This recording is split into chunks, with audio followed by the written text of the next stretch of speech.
मेरो छोरो Nepal police school साँगामा कक्षा 10 मा पढ्छ। त्यही स्कुलबाट चाहिँ बाबुहरूलाई मुस्ताङ टुर लगेको थियो। बाबुले चाहिँ हामी कसैले घर परिवारले पनि केही भनेका थिएनौँ, तर बाबुले चाहिँ हामीलाई सम्झेर मलाई सम्झेर बाबुले यो मुक्तिनाथबाट माला ल्याइदिएछ, पोते ल्याइदिएछ। अनि दिदीहरूलाई सम्झेर दुईटा दिदीहरूको लागि यो हातमा लगाउने के भन्छ यो ब्रासलेट ल्याइदिएछ।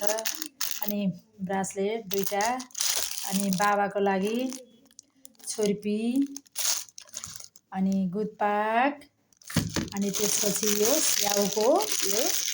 स्याउ सुकाएको चाहिँ स्याउको चाना, स्याउको सुकुटी पनि लिएर आएछ।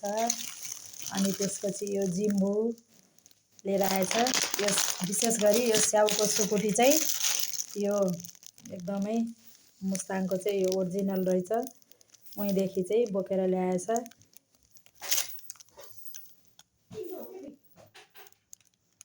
अनि बाबुले हामी सबैजनाले चाहिँ बाबु चाहिँ मुस्ताङ घुमेर पोखरा हुँदै अनि आज आइपुग्यो। बाबा चाहिँ मुङ्लिङसम्म लिन जानुभएको थियो।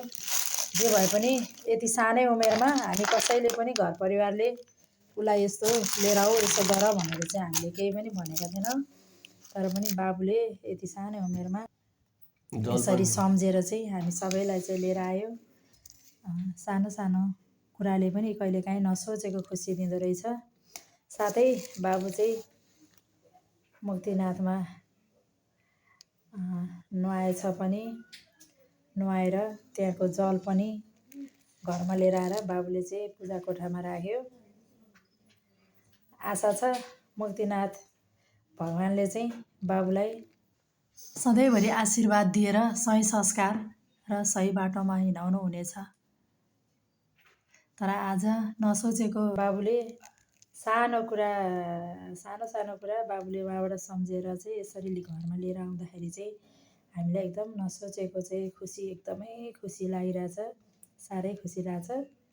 विशेष गरी बाबुको बाबा चाहिँ एकदम खुसी भएर मेरो छोराले चाहिँ ओहो यतिको हामी सबैलाई सम्झिने अलिकति चाहिँ व्यवहारिक भयो, मेरो छोरा संस्कारी भयो भनेर चाहिँ नाक कत्रो ठुलो बनाएर बसिरहनु भएको छ। ल आज बाउ छोराको चाहिँ एकदम खुसीको सीमा छैन।